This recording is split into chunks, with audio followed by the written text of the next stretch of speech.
If you've struggled with stress, balance, or burnout, and simply feel discouraged or even defeated, and if you're ready to move from force to flow and enjoy ultimate Zen success in your career, health, or relationships, then the Zen Success Show is for you. Your host, Carissa Sims, is an entrepreneur, corporate consultant, best-selling author, meditation teacher, and healer who has found her own Zen success. Here's your host, Carissa Sims. Welcome to this week's episode of Zen Success. Today, I have the pleasure of speaking with the Jason Gibler. For more information, you can visit jasongibler.com. Welcome, Jason. Thank you so much. It's great to be here, Carissa. Yes, happy to have you. It was wonderful to connect at the National Publicity Summit. And just for our audience, I want to share a little bit more about Jason.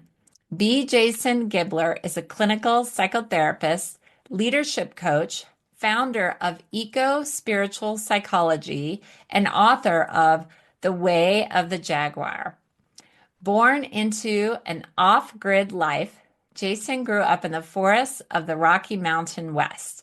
Over the decades, he has created powerful tools and programs that draw from clinical psychology, neuroscience, and diverse spiritual wisdom traditions to help others transform trauma into healing and meaning. So excited to be with you today, Jason. Thank you so much. And thank you for that intro. You're welcome. So the Rocky Mountains West, where is Yeah. that exactly? I'm in Colorado, so I was just Well, wondering pretty where. much all up the spine of the Rockies. So Okay. when I was really young, probably about two or so, my family left Los Angeles, where I was born, and just headed to the forest. So Oh, you were yeah, born in Los Angeles. What I part? was. Yeah, I was born in Inglewood, California, Yeah. which back in the day was a pretty rough neighborhood. So Yeah, it yeah. yeah, it was still pretty rough. I lived in Los Angeles for 20 years, but I know Inglewood very well because the church that I went to was in Culver City, close by. Mm-hmm. That's amazing. But you were two, so you probably don't really remember, right? Well, no, I don't remember LA from then. Of course, I've been back since. Well, But yeah. Yeah. but Right.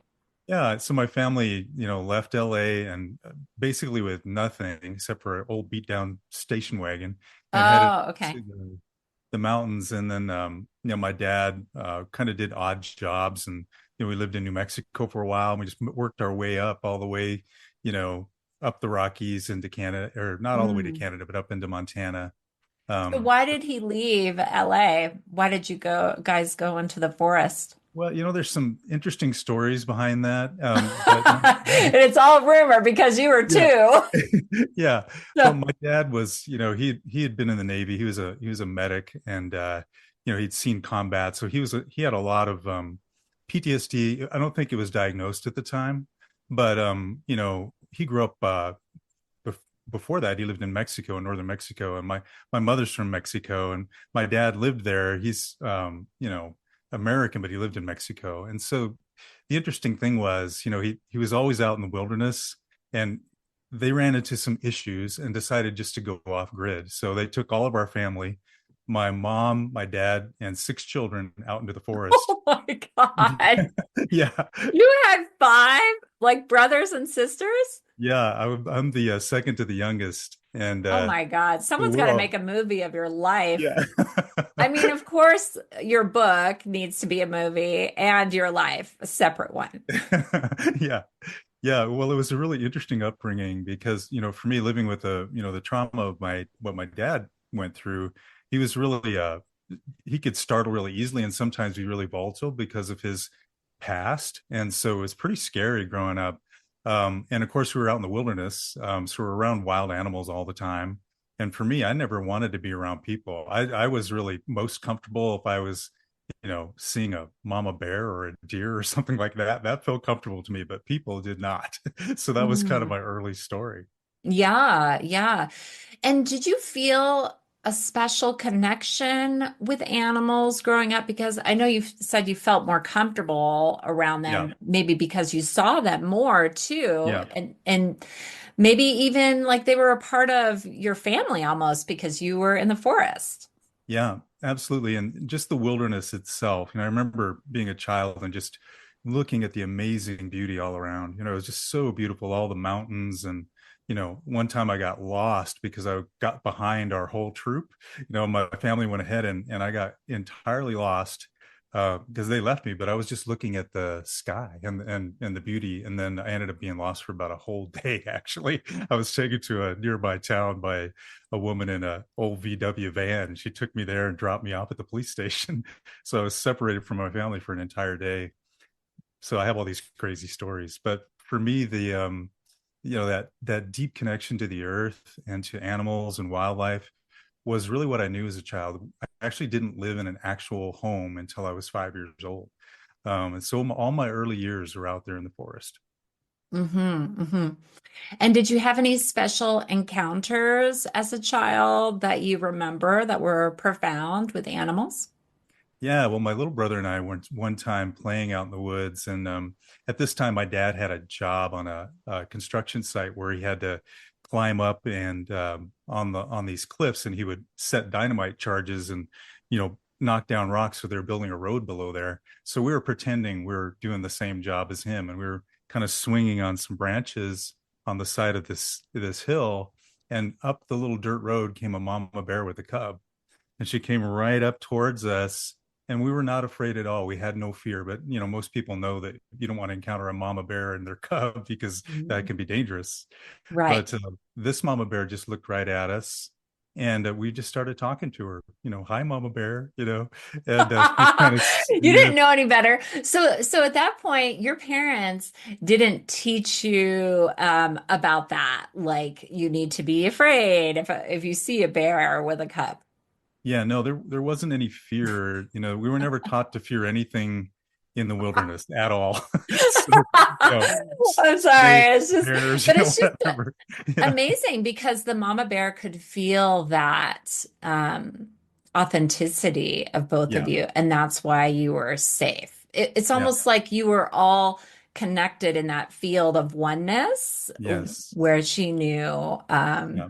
yeah. Yeah, absolutely. And I've actually, after we moved out of Montana, I was around 7 years old. We moved out of there. We moved to Alaska eventually, made our way up there. And Hmm. so my late childhood and early adulthood was all in Alaska.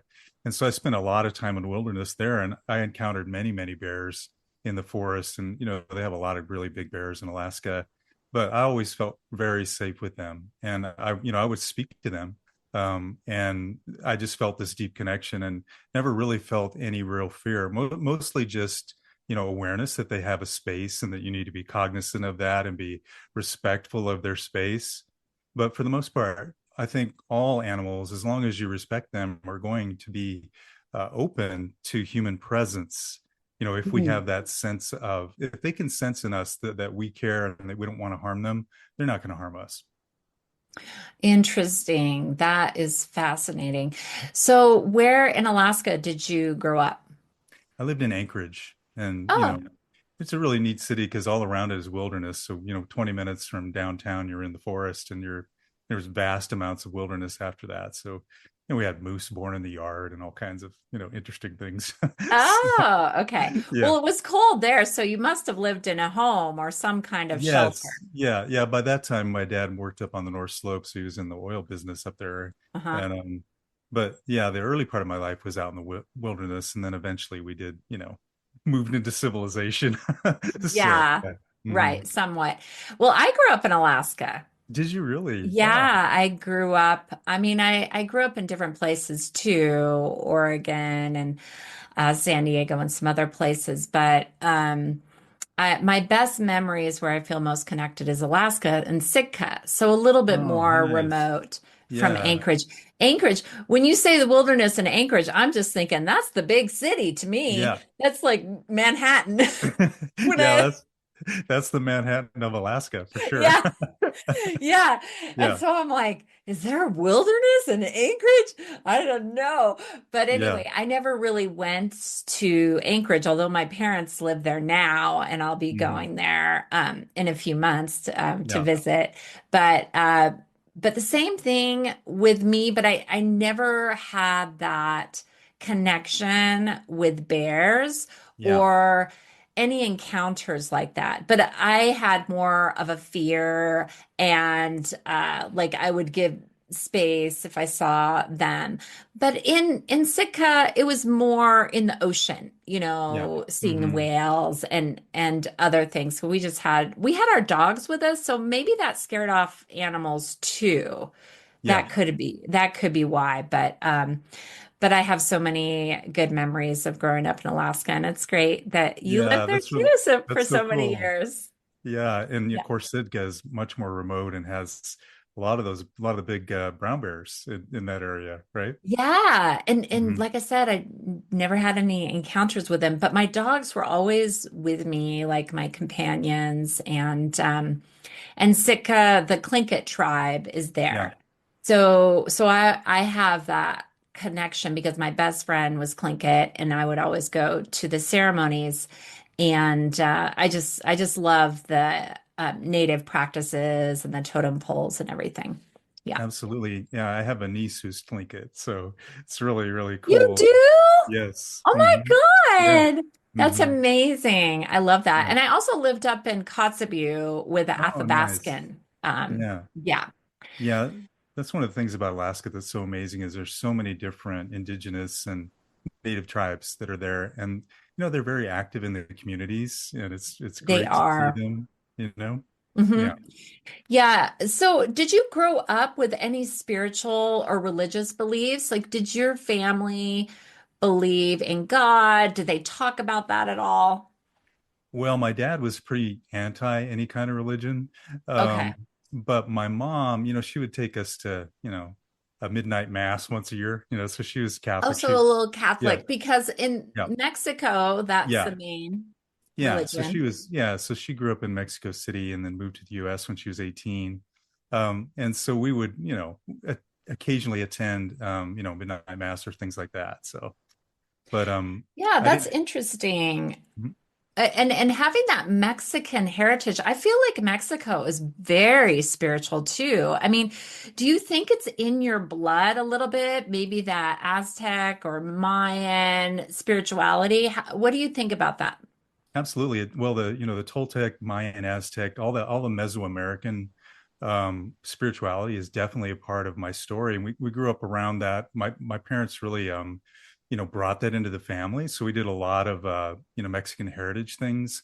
My dad was also an author, and so he wrote about curanderos, which are healers from Mexico, and he Oh, knew a lot about the Mexican folklore. And so there's a lot of that actually in my book, The Way of the Jaguar, which is really based on that Mesoamerican kind of spirituality in many ways.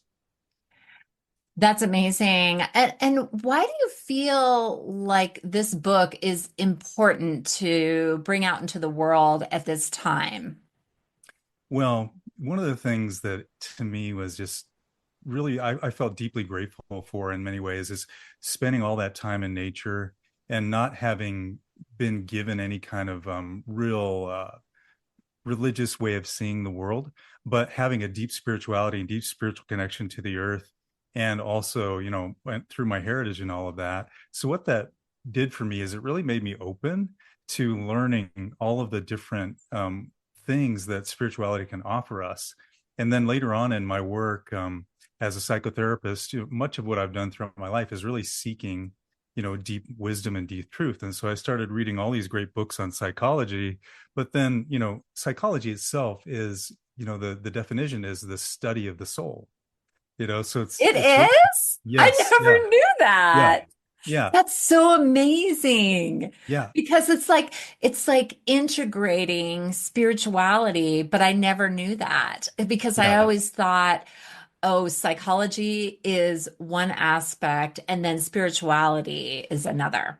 Yeah, well, actually, it's really interesting that most people don't realize that, but that's the original intent of psychology was the study of the soul. You see it in Freud's work, in Jung's work, and so really when we think about psyche, we're thinking about what makes us human. You know, what is it that's down there in the depths of who we are, that makes us who we are, and what kind of connection can we find? And there's so much amazing symbolism in religion that really teaches us so many things about the non-conscious self.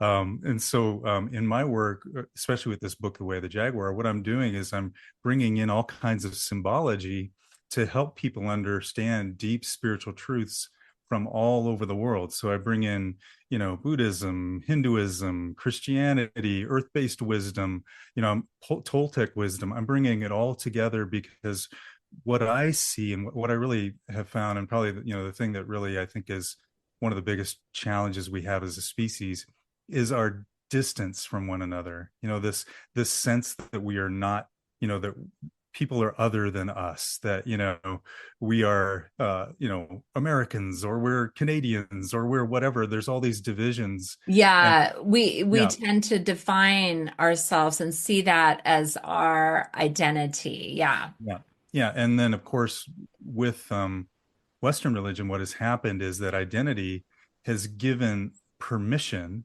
then to destroy things like whole people groups, indigenous people, the earth, Yeah, the you know genocide. right. And this all comes from a concept of separation, Hmm. that I think is really contrary to um, actual spiritual truth. And so, if you look at the deep teachings in all of these religions, what you see is they're all pointing toward oneness.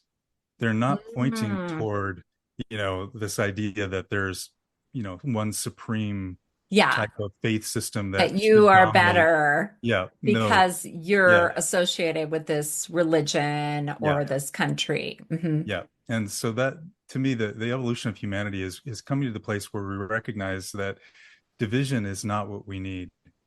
What we need is to have differentiation. So we need to recognize that we are different, but also have connection, and also see our oneness and see all of the things that make us alike in so many ways. And when we do that, then we can deeply see that, there's no reason to harm anyone. And in fact, whenever we harm anyone in any way, we're actually harming ourselves, because Mm. all are one. Yes. And I remember when I first heard that concept from Dr. Sue Morter, Mm-hmm. that uh, everyone is an aspect of us. Yes. And I heard it, but I didn't really understand it. And it took me, I don't know, a year, year and a half to really figure that out. And it's helpful, you talking about it too, to just really contemplate that. Um and it's so powerful to have that realization. It's truly an awakening. I mean, what do you think? Well, absolutely. And to me, when I think of the uh the multifaceted self, so I'm and self is an interesting word, because we have the small self, we have the larger self, or the concept of you know the universal self, or the universal mind. And you see this in religion, but you also see it in psychology. They're all interconnected this way. But really, what we're noticing, or what we're seeing, is that we are actually all part of one, vast mind. And you see that in the Hindu stories of, Brahman and Atman. Atman being the soul within the human, but then Brahman being the giant soul that Atman is part of. So essentially, we are an expression of that giant soul living through each of us, and living out its existence and becoming whatever it's becoming through each of us. Mm. Yeah, that's deep. That's deep. Did you study religion in college or are you um, self-taught? well, I've studied, I've taken some classes. One of my Okay. favorites when I was in grad school was called Images of God, and it was really cool because in that we would look at all these different ways of seeing God. And to me, it was just amazing and wonderful. So I've always really loved it, and mostly I'm self-taught. I've read a lot of great books, but I think of all these wonderful teachers that I've read as my friends and as my teachers because they've taught me deeply. So for example, Ramana Maharshi, who's an amazing teacher from the early or 20th century. Brother Lawrence, who's a 6th century monk or 16th century monk from France, who has amazing teachings on the presence of God. Black Elk, the wonderful, great Lakota teacher, spiritual elder, is another one of my wonderful teachers. And so I think of all of them as my teachers and guides by reading their words. Oh, that's fascinating. Do you also have in your blood Gaelic heritage? Well, that's a good question. I'm not sure if I You're do not or not, sure. Okay, but because you have your dad is American and your yeah, mom is Mexican. So I was just curious if you had that mix. yeah. But yeah. Well, always had kind of an affinity for the Celtic, way of seeing and things, Yeah. and I've actually been privileged to experience teachings from Celtic shamanism from some Oh, amazing shamans from Ireland. So it's really been quite great to learn what they have to say too. yeah, yeah, that's interesting because I kind of felt that energy from you as well. Yeah. So, yeah, that's Well, and interesting that you resonate with that. for sure, and the earth-based wisdom that comes out of that, the druidic wisdom, this Hmm. sense of the earth being a teacher, of all things being alive, of the Mm, plants. We don't not to see them as something you can just chop down, but as an entity, that mm, has a living spirit of itself, and having some, real care for that and thoughtfulness. And so a lot of that's in my book as well. It's that idea that everything is one, not just humans, but, animals and the plant, the grasses, the water, all of this is part of the same thing. And of course, that taps into the idea of Pachamama, which is, Mother Earth. And that is, from, of course, South American lore.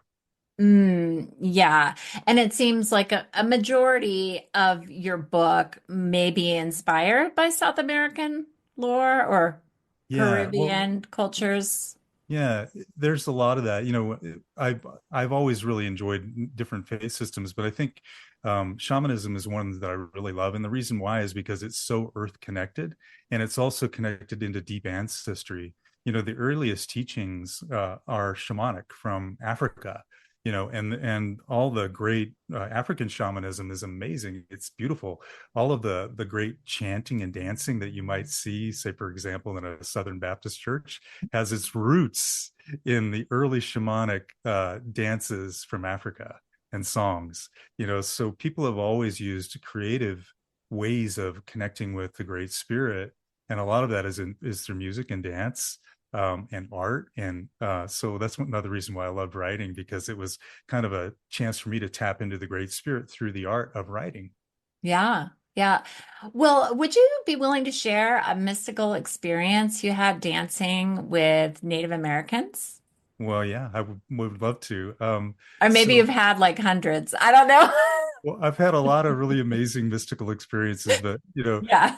that story itself is really from my early childhood, and we were living in the woods again, wandering around the forest essentially from camp to camp, and we happened upon the Grand Canyon, and there was a Native American group dancing right on the rim, right on the south rim, and beautiful, in their regalia, full regalia, and there's a crowd of people watching, and I was holding onto my mom's hand, and I just pulled away and just jumped out there in the midst of the middle of them and started dancing with them. And what was really interesting is I knew the dances.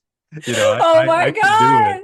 God. And That's so cool. yeah, and so there was this. It's interesting because I think many wisdom traditions believe that we have lived many lives.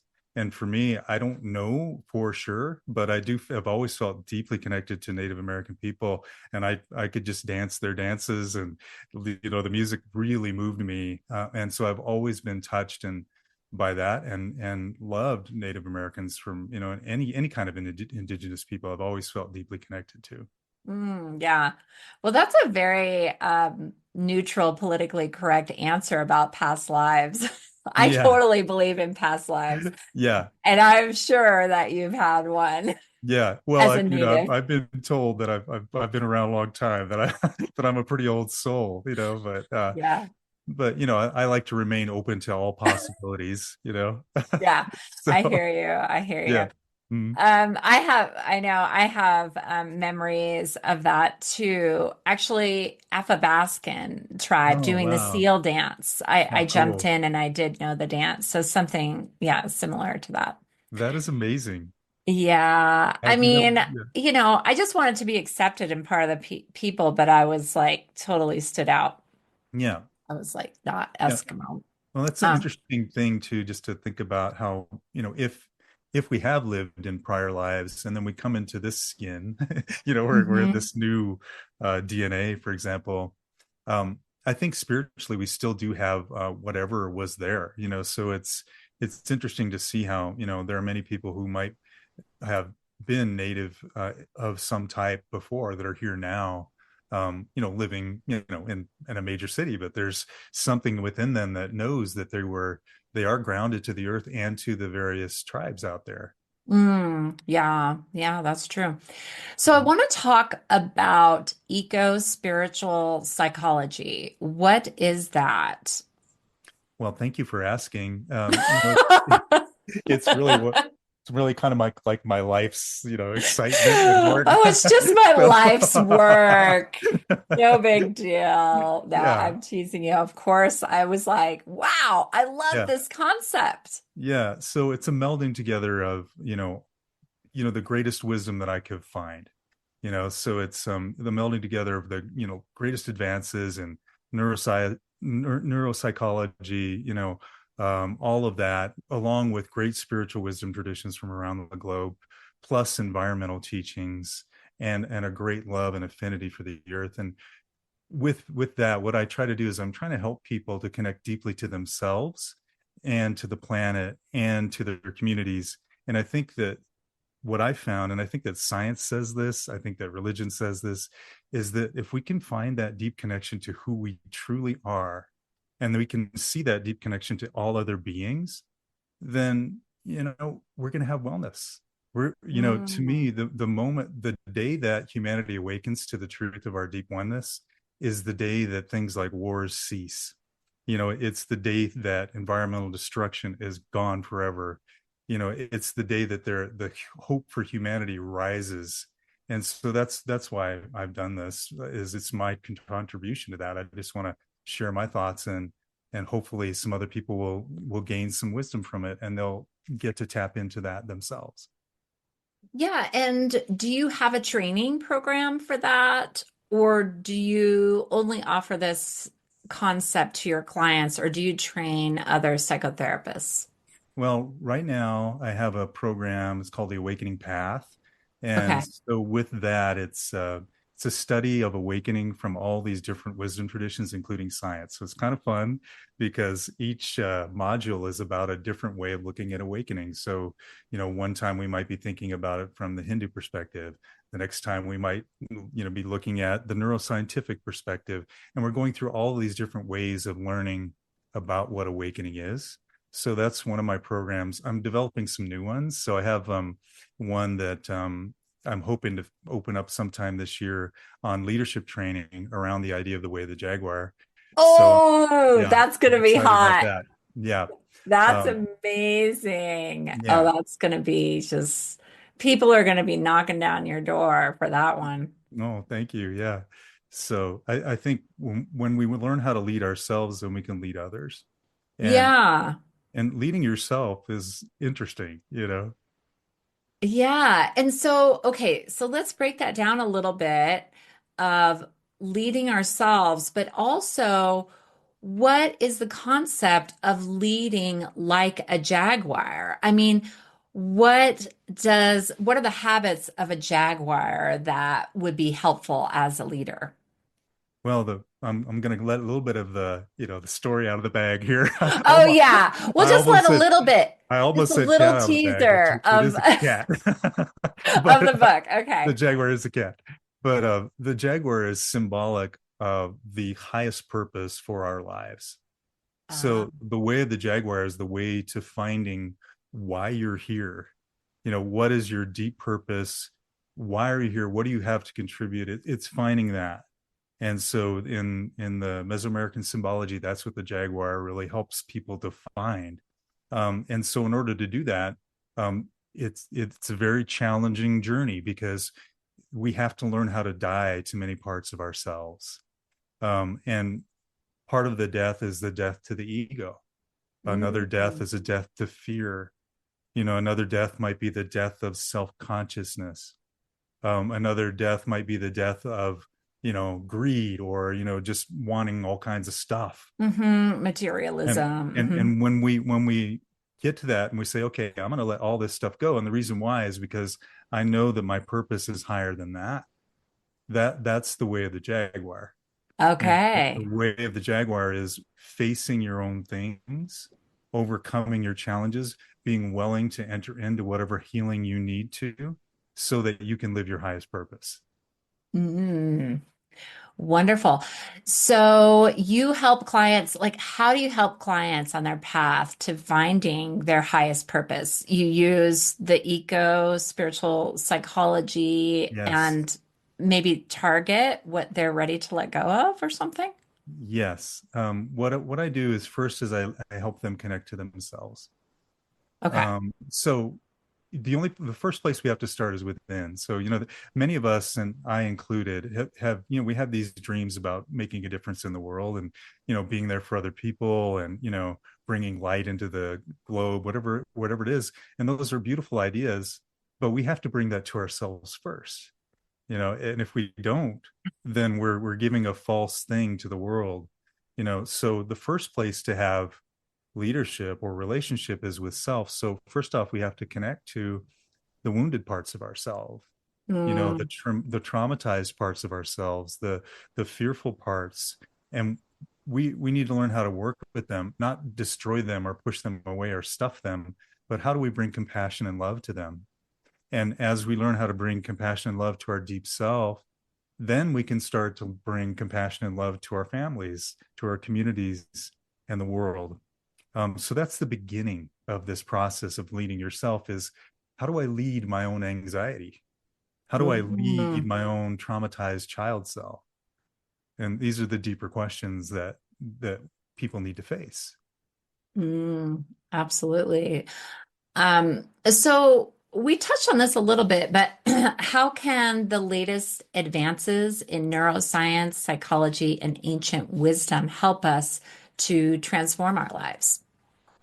Well, that's a great question, and it's exciting because the neuroscience of human bonding, and I'm going to give a shout out to the great and wonderful Dr. Dan Siegel, who is really one of the main people that are bringing this into the world right now, and there are a lot of others, but you know what they're teaching us through that is that Dan Siegel would say, I'm going to quote him, integration is at the heart of well-being. So what that really means is that when we are deeply connected to all these various parts of self, and we can do that in a way that makes space for all of that, we have well-being. But I also see that as an extrapolation to our communities. So when we can connect deeply to people who are very different from us, and that maybe think things differently, or are different races or gender identities or whatever it may be, and we can give them love and care and kindness without any judgment, well, all of a sudden we have this sense of well-being between us and others.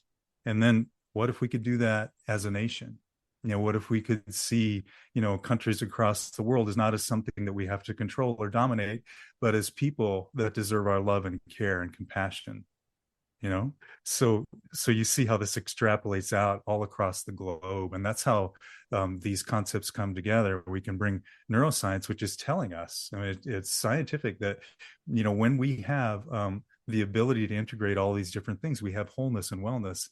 And we can take that and we can say, yeah, that's the same thing that Buddhism says. Yeah, that's the same thing that Christianity says on a deep level. And we can say, okay, let's do that. Let's do that as a human people, to bring wholeness to the globe. Yeah. Bring wholeness to the globe. That's beautiful. And what is the purpose of your book, The Way of the Jaguar?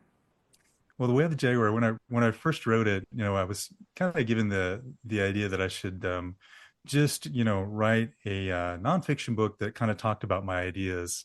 But on the other hand, I was like, well, nonfiction's fun, but I really like stories, and I think narrative is a great way to learn something. Yeah. And of course, I read The Alchemist, which is amazing book by Paulo Coelho, which is a story, deep teaching story. And so the purpose of my book, The Way of the Jaguar, is all about using narrative to teach deep wisdom and deep truths that you would probably have to spend years and years and years learning. If you wanted to, you might be in an ashram somewhere or in a monastery somewhere, or going to some type of psychology program. But this book gives you a taste of all of it. So that's kind of what it's all about, and it's a transformational story of the character who has no concept of any of this, who encounters a homeless man who is a shaman that takes him on this deep journey where he learns all about himself and about all this deep wisdom, which transforms his life. So that's what the book's about. Mm. And the character is Will. So Yeah. who is Will? Do you feel like he is you or Well, you? it's interesting because Will has many aspects of me.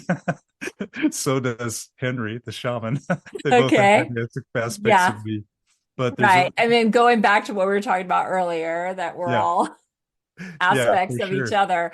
But But yeah. yeah, many of the stories that are encountered in the book are from my own personal story, and so there's a lot of things in there that are not exactly word for word or what actually happened, but they're a fictional recounting of much of what I've been experienced in my life, and what I've the spiritual experiences that I've had and learned from. So for example, there's the encounter with the crocodile goddess in the book, and for me, one of the shamanic journeys I went on, I did some shamanic breath work Okay. Was with that ayahuasca? When you no, say you no, went on a shamanic journey, it was yeah, not like yeah. with that. Okay, Well, drugs. there are many ways to have shamanic journeys, and so I yeah, know. I was yeah. just trying to get to which Well, one. this particular one, so this one was non-plant medicine. This Okay. was just what they call shamanic breath work, and by Linda Starwolf. She's a practitioner who teaches this, and I Okay. was in one of her workshops, and Okay. basically you're doing breath work, and what it does though is it alters your consciousness a bit because you're getting a Hmm. lot of oxygen. But when I did this in the journey, I encountered a crocodile. So, Okay. and she allowed me to enter into her consciousness through her eye. And I Okay. experienced like what it was like to be a female crocodile on Oh this my journey. God. So Yeah. you actually embodied the crocodile. Yes. Yeah. Oh, And wow. And then what yeah. did you learn from that? Well, it was amazing actually because it was really a while because I could actually feel the mud of the river, Oh and my God, I that's I could crazy. smell the water, and what she was Wow. smelling and what she was doing, and You were and there then. and yeah, and she dove under into the river, and I was down in the muddy bank with her, and Yeah. and in the book there it kind of tells the whole story, but I was, there she was on the hunt, she's hunting for fish, and she's and then there's in the story there's it's basically a fertility ceremony with the divine feminine, and so all of this happened on this shamanic journey that I went on, where she was showing me all about what it was like to be the divine feminine goddess. And then at another time, later date, I was on a hike up to a nearby peak where I live, and I was doing some more shamanic work, and I had this incredible download, and it was about an hour long.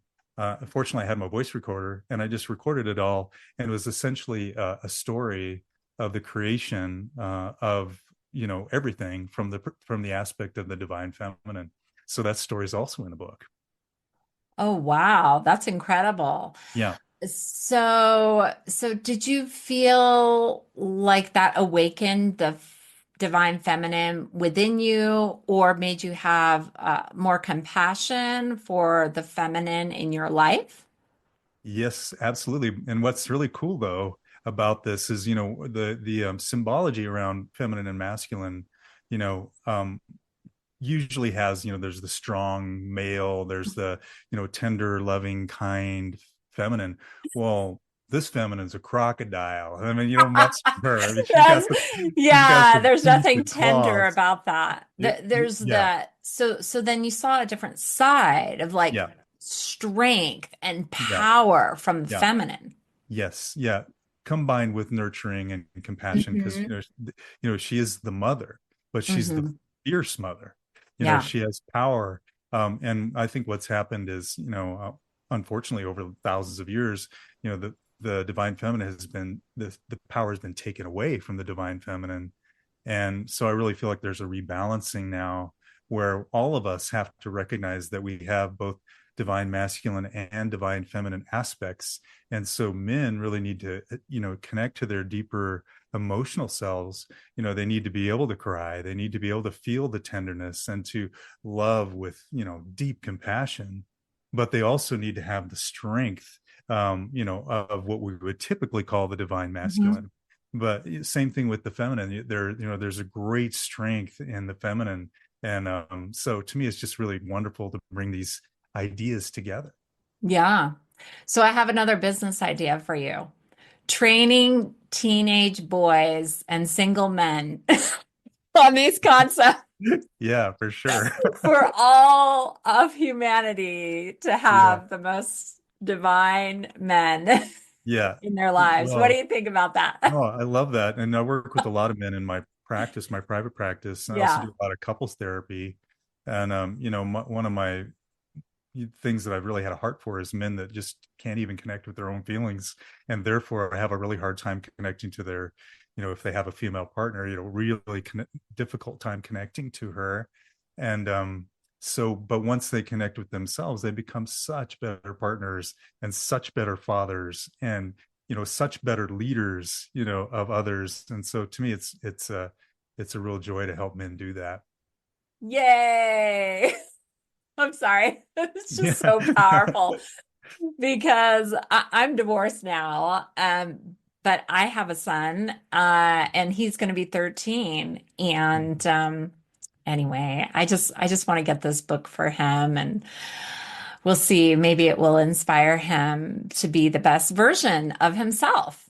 I hope so. And that's really what this book is all about, is that transformation going from, so for example, Will, you asked a little bit about him.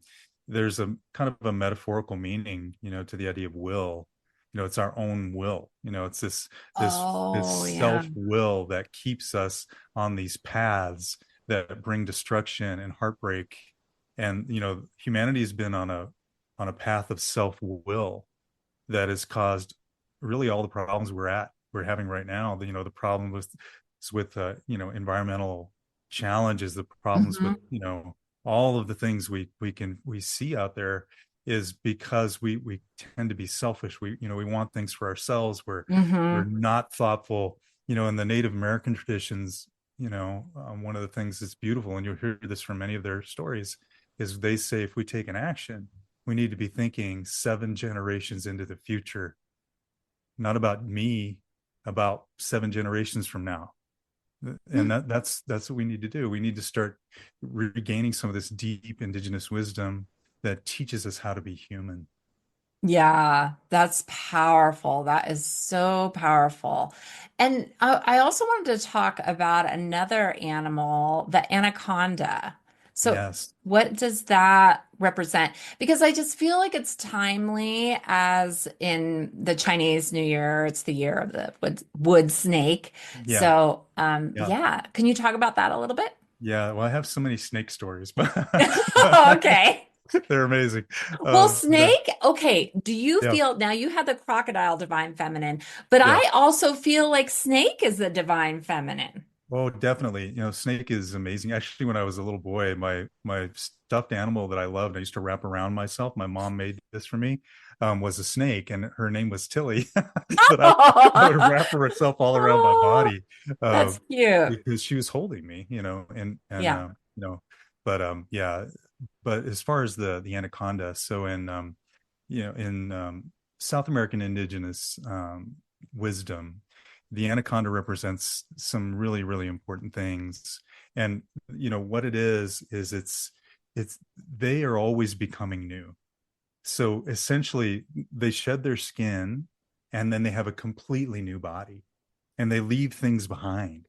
And so the anaconda and the direction of the South is the direction of letting go. It's the direction of Mm. becoming new, of renewal, of no longer being the same, getting rid of, past traumas, wounding, false belief systems, things like selfishness and greed.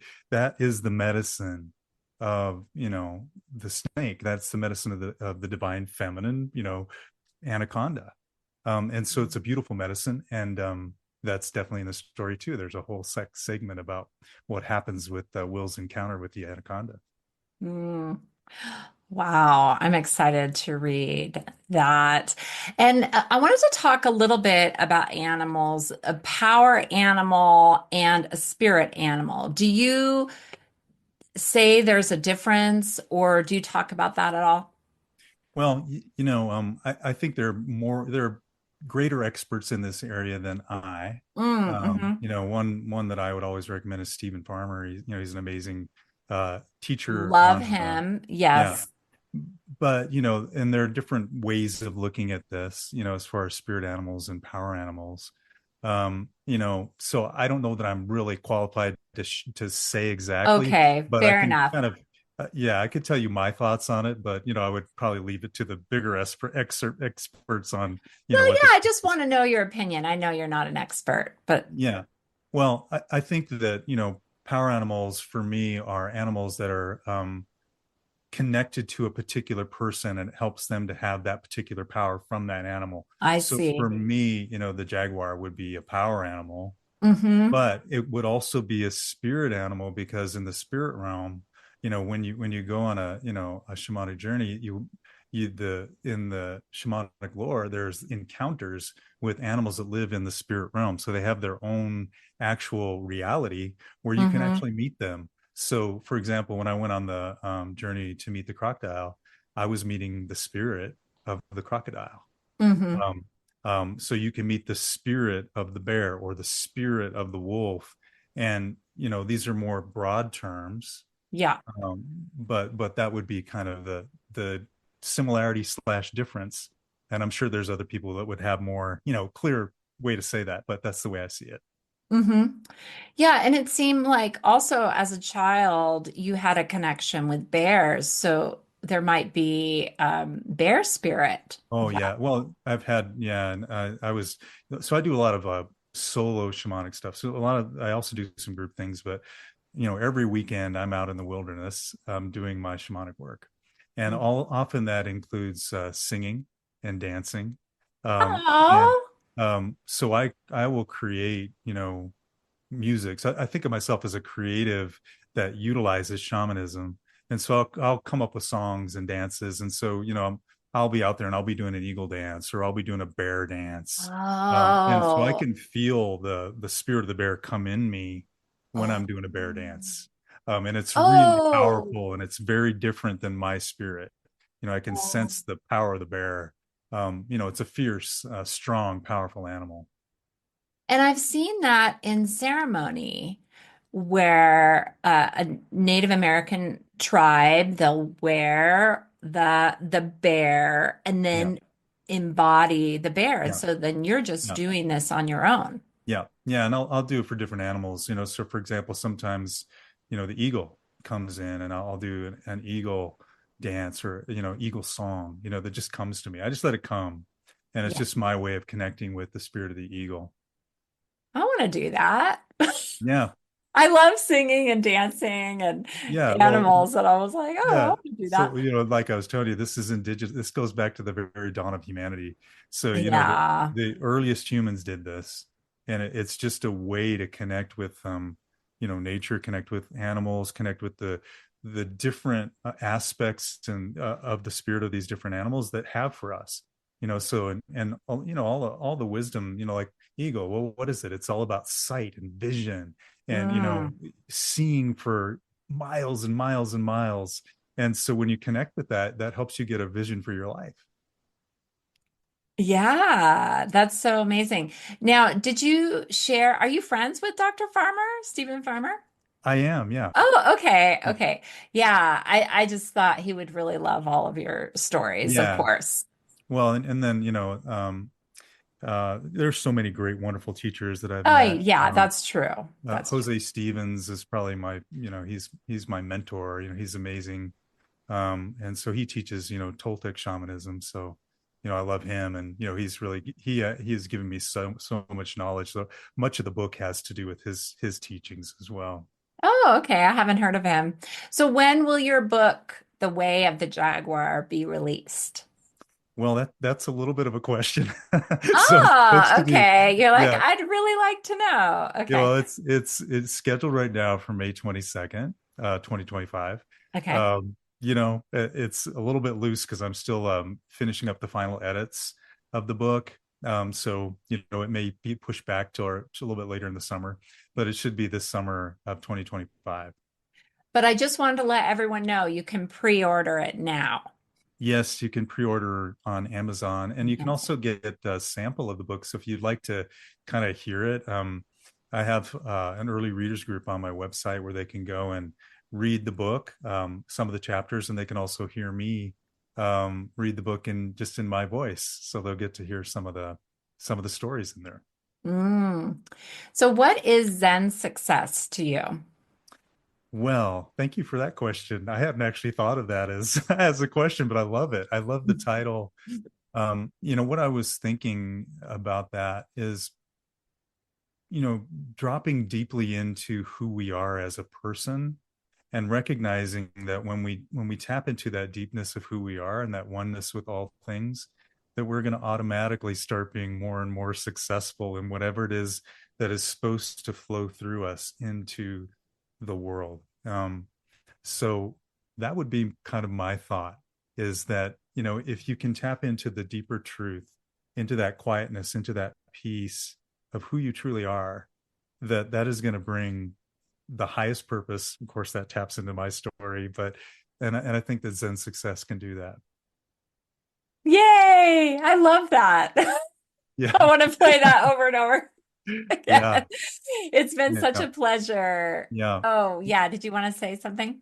Well, lastly, and this is just kind of a way that I want to live, and maybe a way that I would share that could be a good way for other people to live, is to know that we are all connected to the light and love of the universe, however you conceptualize that. You call that God, or you know whatever you want to call it, it doesn't matter. But we can see there's this deep, amazing, loving presence that is at the core of all things. And if we just open ourselves to that and let it flow through us, then we're going to live some pretty cool and awesome lives. And we're also going to touch people every single place we go, every moment. We get to be that light, to bring that into the world. And that's my hope of what I want to do with my life. And I hope other people will do that too. Yes, that's so inspiring. And it's been fascinating. I love doing this interview with you, Jason, and learning about your book, The Way of the Jaguar. And I'll put your Thank you. website and how to buy your book in the show notes. So thanks for joining me on the Zen Success Show. Thank you so much. And I feel so blessed to be here with you. I really appreciate getting to meet you and getting to talk to you on your show. Thank you.